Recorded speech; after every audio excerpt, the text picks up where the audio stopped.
neurofisiológico ya lo revisamos, fue sumamente importante cómo regulaba todo el medio interno, ¿no?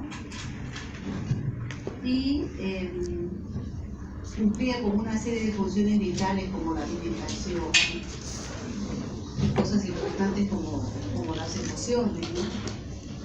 Ahora vamos a ver al hipotálamo desde el punto de vista endocrino. O sea, no solamente es el centro de comando de todas las funciones más importantes del sistema nervioso, sino que vamos a hablar hoy día precisamente de la supervivencia del ser humano, ¿no? Vamos a hablar hoy día de todo lo que es hormonas, ¿no? La definición de hormona es una sustancia que actúa la mayor parte de veces a larga distancia, ¿no?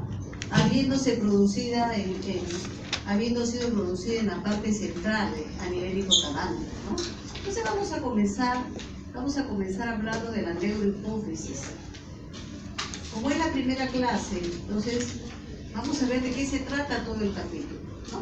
Fundamentalmente de la revisión de una serie de hormonas, pero hay hormonas que se producen a nivel del hipotálamo y hay otras hormonas que se producen en otros órganos y en otras glándulas.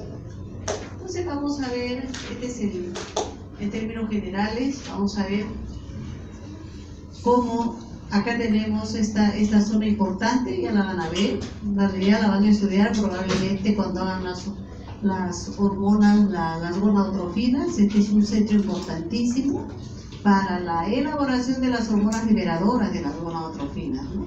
Que se encarga de la perpetuación de la especie. Este es un núcleo importantísimo. Sin este núcleo desapareceríamos probablemente los seres humanos, ¿no? Acá también tenemos otro núcleo, ¿no?, importante, que es el núcleo supraóptico. Ahora le vamos a dar importancia a este núcleo porque este núcleo nos va a producir, y al igual que el paraventricular, nos va a producir una hormona que vamos a estudiar hoy día y que se llama la hormona antidiurética, ¿no? Entonces,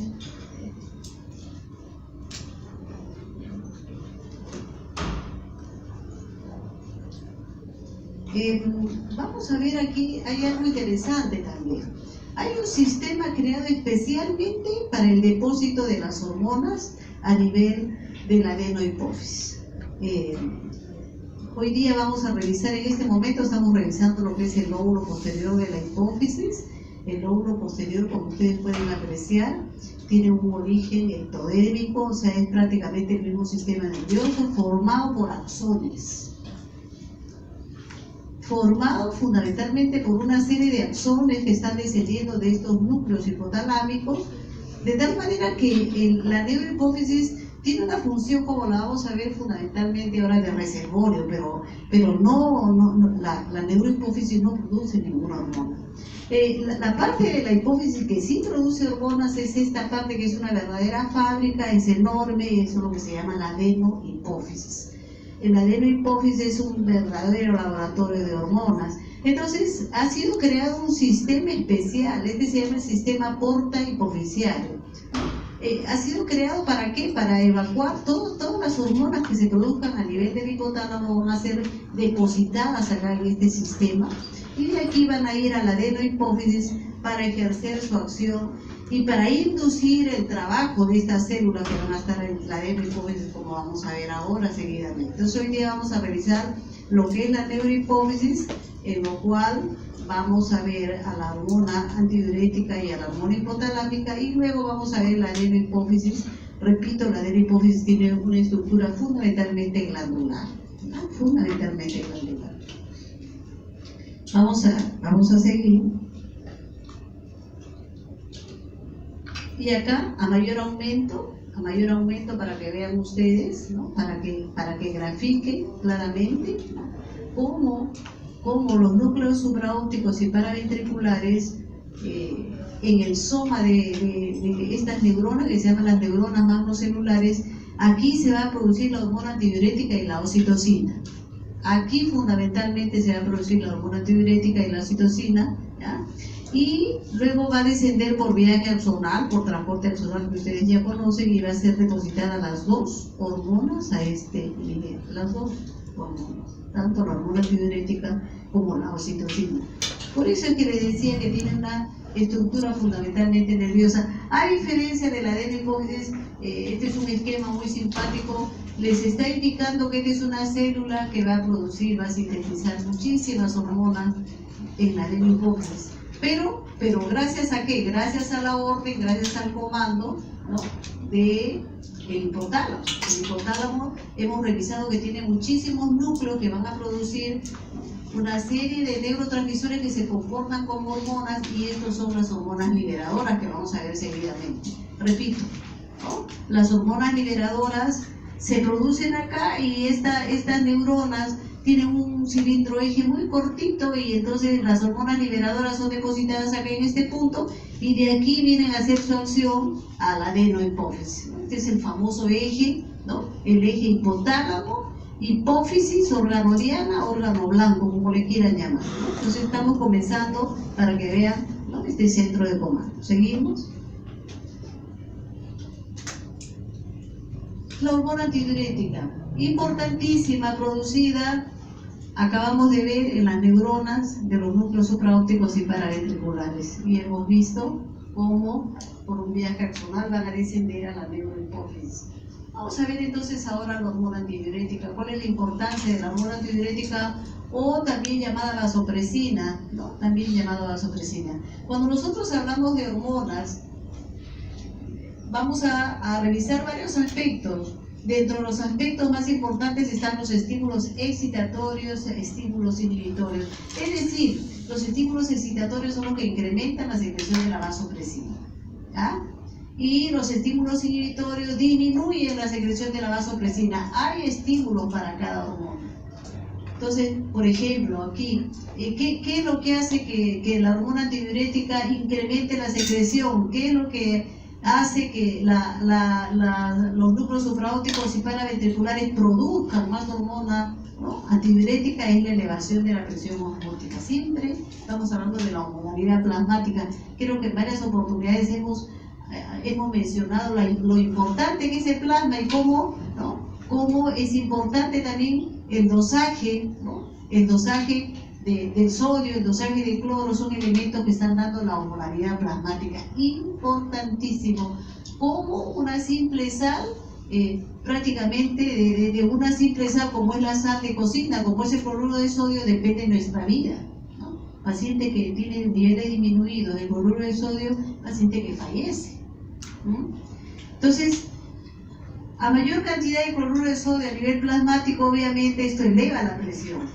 Ustedes saben de que el cloruro de sodio atrae agua, siempre lo hemos dicho. Entonces, esta elevación de la presión osmótica, ¿no? Por ejemplo, ¿en qué casos nosotros en los hospitales vemos que la presión osmótica se eleva, por ejemplo? ¿En qué casos? ¿Quién me dice? ¿Quién me dice un caso? ¿Sí? ¿Alguien me quiere decir sí? Dilo, si te equivoques, no importa, dilo. En el caso de edemas, personas diagnosticadas. Vamos a hacer algunos experimentos. La presión osmótica se está elevando cuando cuando una persona ingiere grandes cantidades de cloruro de sodio. Las comidas muy saladas.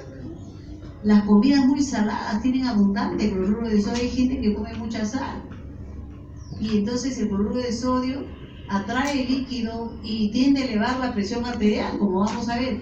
Pero, ¿no?, ¿en qué otros casos se eleva la presión osmótica? Por ejemplo, en la diabetes hay grandes cantidades de glucosa en la sangre a nivel plasmático, también es otro mecanismo por el cual se eleva la presión osmótica. Entonces, la elevación de la presión osmótica, cuando ustedes ingieren abundante sal, ¿qué es lo que pasa si es que ingieren abundante sal? ¿Qué es lo que y no han ingerido? Vamos a suponer que se comen un cevichito de esos, ¿no? Al ceviche le echan, pues, el sabor justamente lo da la sal, ¿no? La sal, el ají, el limón. ¿Qué va a pasar si es que ustedes no ingieren líquido? Exactamente, van a tener abundante sed. A los 15 minutos van a estar desesperados por líquido. ¿Por qué? Porque se elevó la presión osmótica. Es en ese momento en que yo pregunto, si ustedes se mueren por tomar algún líquido, ¿ustedes tendrán ganas de ir al baño?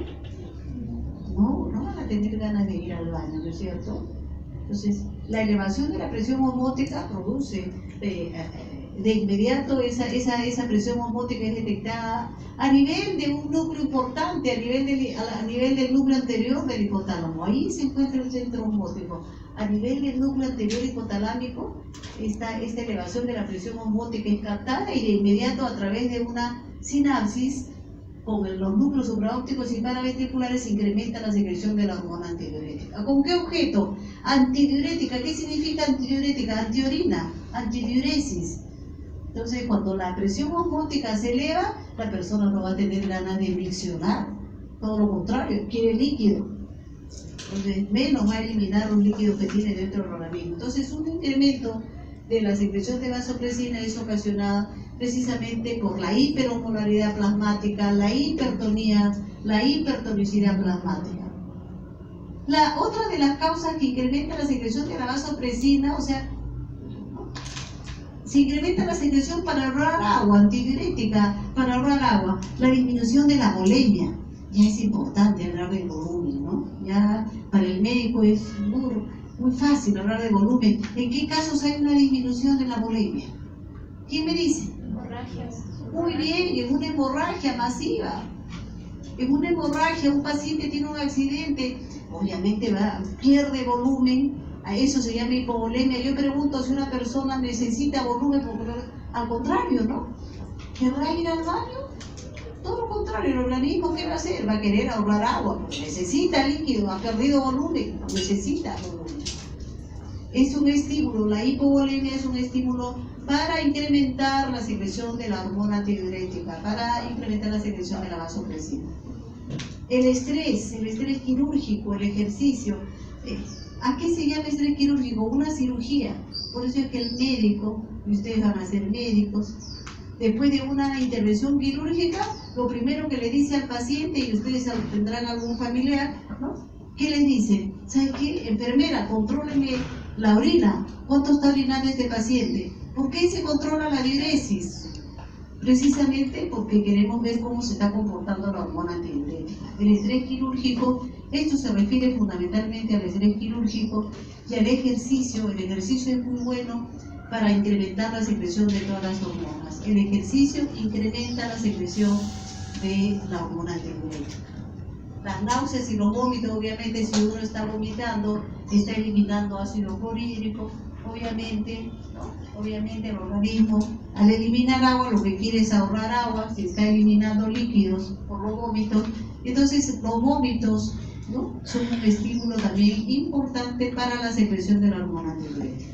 El estar de pie, el estar parado. También es mejor estar parado, siempre se dice que estar echado, en la posición echada, la secreción de la hormona, o el decúbito, es lo mismo, el decúbito echado, disminuye la secreción de la hormona antidiurética, ¿no? Es importante, por eso es que cuando por ahí me hablaban del edema, cuando una persona está edematosa, está llena de líquido, ¿qué dice el médico? El médico lo que le indica es, ¿sabe qué, señor? Descanso, reposo absoluto. Vaya a su cama y esté en decúbito, y entonces va a disminuir, ¿no? Va a disminuir los edemas, ¿no? Estos son medicamentos. La carbamazepina es un antiepiléptico y el clofebrato sirve para estimular la secreción de la hormona antidiurética. El clofebrato se está dando en casos de diabetes insípida. ¿A qué se llama diabetes insípida? Es una enfermedad que se caracteriza porque generalmente la gente que sufre de presión alta tiene muchos infartos. Un infarto en el núcleo paraventricular, que es enorme, que produce hormona antidiurética, o también en el núcleo supraóptico, produce una disminución de la hormona antidiurética, y este medicamento de alguna manera estimula las neuronas que han quedado y incrementa la secreción de la hormona antidiurética. Estamos hablando del clofebrato, ¿no? La angiotensina 2 es una sustancia, es un medicamento, ¿no?, que se utiliza para el caso de pacientes que tienen muy baja presión arterial, pero obviamente por algún motivo, por un shock o por lo que fuera, el paciente enfermo. Entonces, la angiotensina 2, cuando fue descubierta, la agarraron los laboratorios farmacéuticos y la están estudiando ampliamente. De hecho, que la han estudiado porque hacen experimentos con animalitos de experimentación. La angiotensina 2 eleva la presión arterial, y después que han utilizado la angiotensina 2, utilizan medicamentos antihipertensivos. La contraparte del incremento de la secreción está pues en la disminución de la secreción, los estímulos inhibitorios para la hormona antidiurética, ¿no? Si la elevación incrementa la secreción, la elevación de la presión osmótica, pues la disminución de la presión, todo lo contrario, va a disminuirla, ¿no? Y la hipervolemia igualmente también va a disminuir la secreción de vasopresina. El alcohol es nefasto para la secreción de hormonas, nefasto, sobre todo en ustedes que son jóvenes. No recomiendo que utilicen el alcohol porque ustedes están, ¿no?, en pleno proceso de aprendizaje, y van a ver ustedes hoy día, vamos a ver que las hormonas no solamente tienen un efecto como este a nivel fisiológico, sino también tienen un efecto a nivel del aprendizaje, de la memoria y todo eso. Si hubiera alguna pregunta, por favor, con todo gusto levantan la mano si hubiera algo que no esté claro. ¿Ya? Acá lo que les decía, este es interesante, este es un experimento sumamente interesante.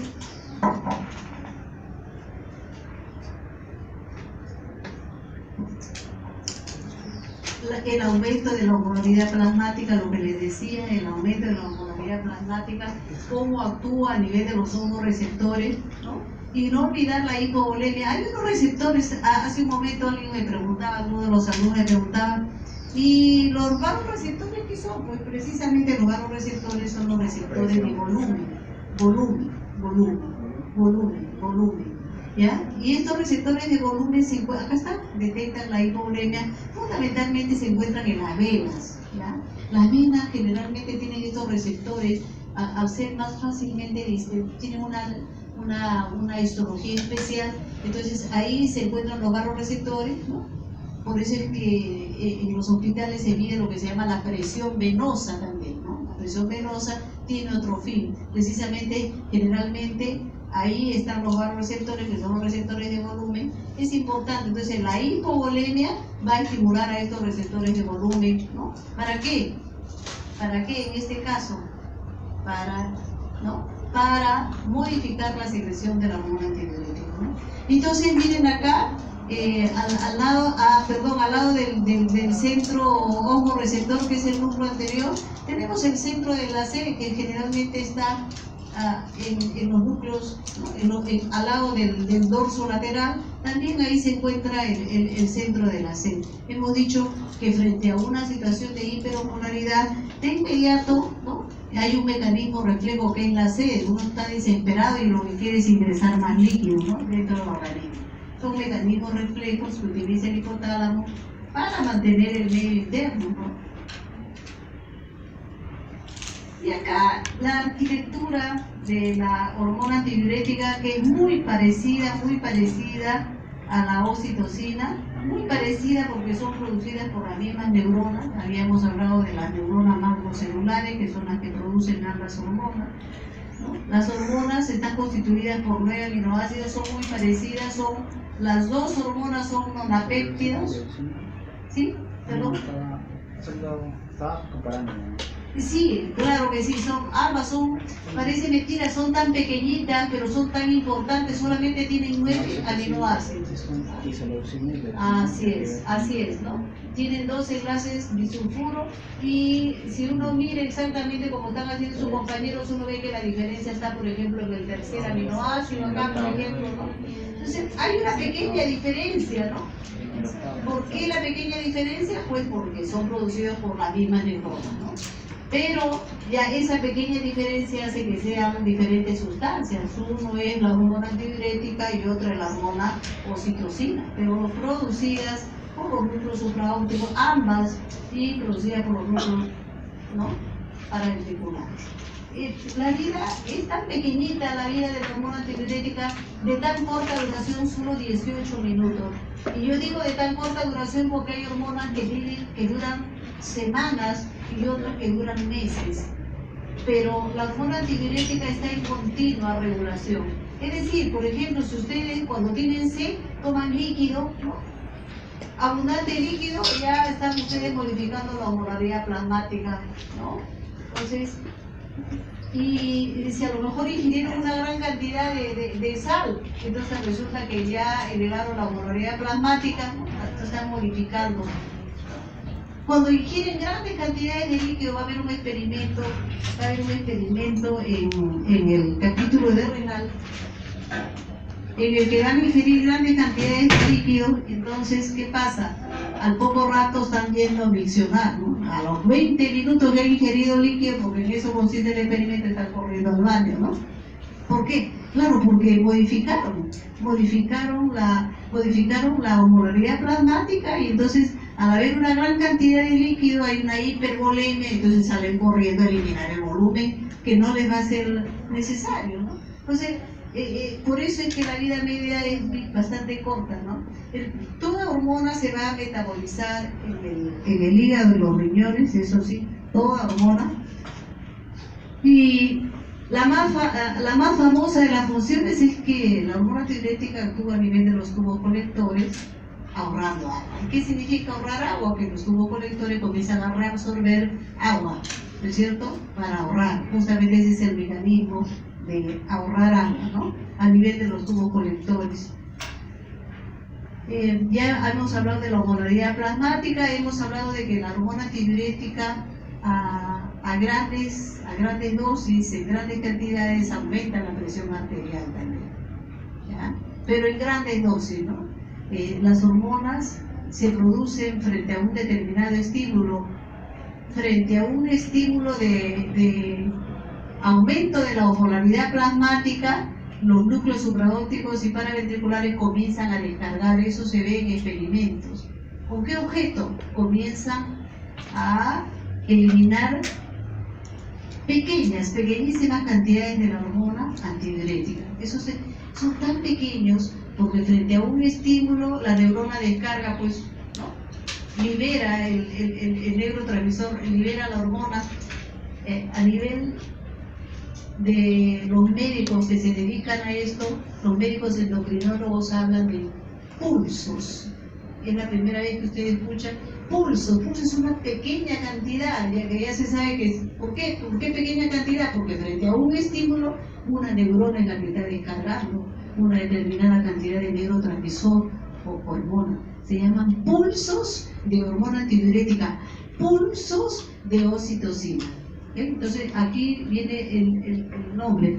Entonces, en grandes cantidades incrementa la presión arterial. Nadie va a utilizar a la hormona antidiurética, que es tan costosísima elaborarla para elevar la presión arterial. Hay otros medicamentos que elevan la presión arterial, ¿no? Y también está demostrado de que incrementan la secreción de la ACTH, hormona estimulante de la corticotrofina y la ACTH. Normalmente cuando yo hablo de la hormona estimulante de la corticotrofina, prefiero ser más breve y decir simplemente la tirotrofina, la corticotrofina. La corticotrofina simplemente porque es muy largo, ¿no? Entonces, ¿aumenta la secreción de la corticotrofina? Claro que sí. También la hormona antidiurética, esa es su misión. Va a actuar a nivel de la adenohipófisis, la hormona antidiurética, incrementando la secreción, ¿no? Sí, incrementando la secreción de la corticotrofina. Entonces, vemos otras funciones de la hormona antidiurética y vemos el mecanismo de acción. Hemos dicho que necesitamos conocer cuál es el mecanismo de acción de la hormona, muy sencillo, ¿no? En este caso hay varios receptores para la hormona antidiurética. Estos son los receptores famosos B1 y los receptores B2, es decir, vasopresina 1, vasopresina 2, ¿no? Los vasopresina 1 generalmente son receptores acoplados con la proteína GQ. Ya a estas alturas ustedes saben cuál es la función de la proteína GQ, porque creo que hemos hablado bastante, ¿no? Es decir, incrementan los niveles de calcio, ¿no? A nivel intracelular, como lo están viendo. Y los receptores que son súper conocidos y que ahorran agua son los receptores tipo B2, ¿no? Esos receptores B2 están en los tubos colectores, mientras los receptores B1 los podemos tener, por ejemplo, en el músculo liso de los vasos sanguíneos, importante también, porque ahí va a producir vasoconstricción, como vamos a ver seguidamente. Los receptores B2 se encuentran en los tubos colectores y son los que ahorran el agua. Entonces, estos receptores B2 están acoplados con la proteína GS, como ustedes están viendo ahí, ¿no? Ya cuando está actuando la proteína GS, ya ustedes saben que se activa la adenilciclasa, ¿no? Y se aumenta la concentración del AMP cíclico, y es el AMP cíclico el que aumenta la permeabilidad a nivel de los tubos colectores y comienza la reabsorción de agua. Y esta es la forma como se ahorra el agua. ¿Ok? Entonces ahí está clarísimo el mecanismo de acción para los dos tipos de receptores. B1 acoplado a la proteína GQ, mientras que los receptores B2 están acoplados a la proteína GS. ¿Ah? Sí, dime. ¿Podría repetir dónde se encuentran los receptores B1? Sí, los receptores B1 se encuentran en el músculo liso, ¿ya?, de los vasos sanguíneos. El músculo liso, acuérdense que el músculo liso hay en varias zonas, ¿no? Músculo liso tenemos en el útero, músculo liso tenemos en los vasos sanguíneos, y son los que producen la vasoconstricción, ¿no? ¿Ya? Ahí están los receptores. Entonces vamos a seguir, acá lo vamos a ver seguidamente. Hay varias diapositivas sobre los mecanismos de acción para este tipo de receptores. Me parece que acá hay una diapositiva que está más completa. Ahí está, justo. Ahí está. Entonces, de los receptores B1 tenemos los B1A, justo lo que habíamos mencionado. Ahí los tienes, están en el músculo liso de los vasos sanguíneos. A propósito, pues las diapositivas las vamos a dejar acá, ¿no? Entonces, aquí en la computadora. Entonces, y los receptores B1B se encuentran en la hipófisis, como habíamos dicho, en la adena hipófisis, ¿no? Estos receptores B1B se encuentran en las células corticotropas, porque hemos dicho de que la hormona antidiurética también incrementa la secreción de la corticotrofina, por lo tanto hay células que producen la corticotrofina. Ahí están los receptores, ¿no?, que se van a unir a la hormona antidiurética y van a incrementar la secreción de la corticotrofina, ¿ah? Y luego habíamos visto los receptores B2, ¿no?, que se encuentran en los conductos colectores, y bien dijimos que estaban acoplados a la proteína GS. Ahí ustedes creo que tienen todo el resumen, ¿no?, del mecanismo de acción. Y habíamos hablado de los homorreceptores, habíamos hablado de cómo los estímulos, la variación de la hormonalidad, cómo tenía la implicancia a nivel de la hormona antidiurética. Habíamos mencionado que los homorreceptores se encuentran en el hipotálamo anterior, ¿no? Y la hormona antidiurética pues regula el medio interno, ¿no? El asunto es que siempre va a tener en equilibrio, ¿no?, al organismo del ser humano. Y para quien me había preguntado sobre, acá está, ¿no?, los receptores de baja presión, acá está, son los receptores fundamentalmente de la bulimia, ¿no? Entonces, acá tenemos que están en las grandes venas, en la aurícula derecha sobre todo, ¿no?, en la aurícula derecha, captando el nivel de llenado, ¿no es cierto? O sea, el nivel de bulimia, en las venas sobre todo, están estos receptores de volumen, ¿no?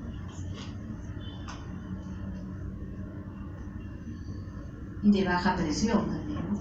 Y la angiotensina 2, habíamos mencionado, es una sustancia pues utilizada mucho por los laboratorios farmacéuticos, ¿no? Incrementa la presión arterial, es una sustancia, y que aparece, ¿no?, frente a una situación de baja de presión, frente a una situación de hipotensión, ¿no?, como estamos viendo acá, y frente a una situación, obviamente, si hay un bajo volumen va a disminuir la presión, está casi ligado de la mano, ¿no?, y viceversa, ¿no? Si baja el volumen, la presión disminuye por lógica, ¿no? Prácticamente presión y bulimia están, como digo, van juntos prácticamente, ¿no? ¿No es cierto? Ahora vamos a hacer un resumen de las acciones de la hormona antidiurética, ¿no? Ya habíamos mencionado, hablar de dosis, la vasoconstricción habíamos mencionado, por eso es que habían, ¿no?, receptores a nivel del músculo liso de los vasos sanguíneos, ¿no? La función de redistribuir el volumen, claro que sí, regular el medio interno, la reabsorción de agua a nivel de los tubos renales. Aquí hay una cosa un tanto diferente, ¿no? También interviene a nivel hepático, incrementando la glucogenólisis hepática, ¿no? Ya habíamos hablado de la secreción de la corticotrofina, y acá lo que les decía, ¿no?, importantísimo, cómo intervienen los procesos de aprendizaje y memoria.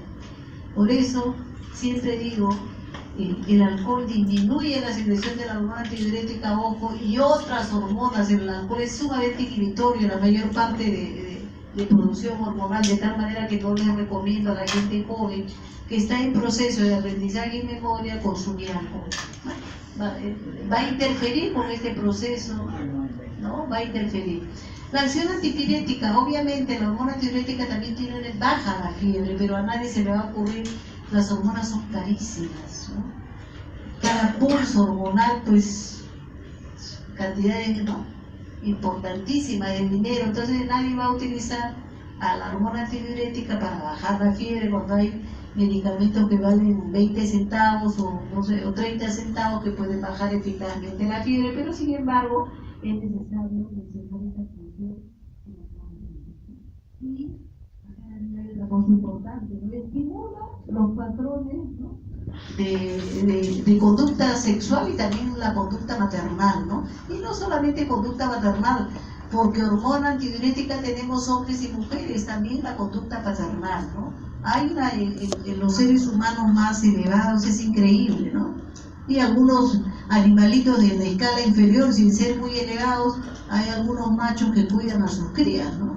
Entonces, eso es la conducta materna y paterna, ¿no? Y la conducta sexual tiene que ver con todo esto también, ¿no? Estamos hablando de conducta sexual, ¿no? Y acá hay experimentos comprobados, ¿no?, de cómo, por ejemplo, cuando hay una hemorragia, ¿no?, y uno pone unos electrodos, sobre todo en los animalitos de experimentación, que se produce una hemorragia y se ponen unos electrodos a nivel de las neuronas macrocelulares, ¿no? Entonces se ve que comienzan a descargar, comienzan a producir vasopresina, ¿no? Las neuronas productoras de vasopresina comienzan a descargar vasopresina, ¿no?, frente a la hemorragia, ¿no? Entonces por eso es que la hemorragia, la hipovolemia, no es un estímulo excitatorio para producir la hormona antidiurética, ¿no? Y como si fuera poco también se produce sed, ¿no? Porque uno de alguna manera quiere, ¿no?, frente a una hipovolemia, de todas maneras se quiere normalizar el volumen, de cualquier manera, ¿no? Sea aunque sea ingresando líquidos, tomando líquidos, el organismo lo pide, ¿no? ¿Por qué? Por esta sinapsis, por esta red sináptica que hay a nivel del hipotálamo, ¿no?, de un núcleo con el otro, ¿no?, de los núcleos de la C, de los núcleos de la hormonalidad, ¿no? Y la diabetes insípida es una enfermedad que se caracteriza por la menor producción de la hormona antidiurética. Esto ocurre, repito, cuando hay infartos, ¿no?, muerte de un grupo de neuronas que se encuentran en los núcleos supraópticos o paraventriculares. Generalmente los paraventriculares son de mayor tamaño, generalmente se produce cuando hay mayor compromiso de este último núcleo, ¿no?, el núcleo paraventricular. Obviamente la disminución de la hormona antidiurética es una cosa increíble. La diabetes insípida se caracteriza porque la persona orina grandes cantidades, pierde líquidos, ¿no? Por día están perdiendo 5, 6, hasta 8 litros por día, ¿no? Pero no solamente es que pierda agua, porque junto con el agua también está perdiendo electrolitos, ¿no? Está perdiendo sodio, ¿no?, cloro.